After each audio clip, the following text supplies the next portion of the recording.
Le Bayern Munich continue de dominer le football européen. Les joueurs du club bavarois ont remporté ce jeudi soir la Supercoupe d'Europe, une victoire 2-1 sur le club espagnol du FC Séville.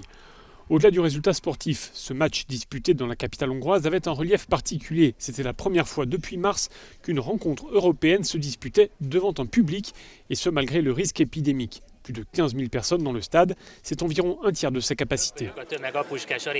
Cela faisait 6 mois qu'on n'avait pas vu ça, commente notre correspondant. Il y avait du monde dans ce nouveau stade de Budapest, la Puskás Arena.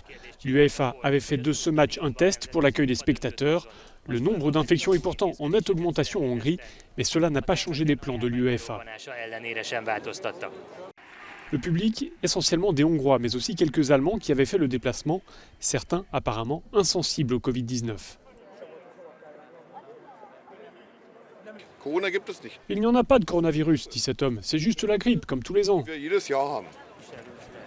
En dépit des messages de prévention, certains spectateurs n'ont pas gardé leur masque dans les tribunes. C'est pourtant bien réel ce virus, commente ce supporter du Bayern, originaire du Kenya, qui explique être venu au stade pour soutenir son équipe. La question du retour du public dans les stades de foot est loin d'être tranchée. En France, la jauge de 5000 personnes maximum a été ramenée à 1000 personnes dans plusieurs grandes villes où évoluent des clubs de Ligue 1.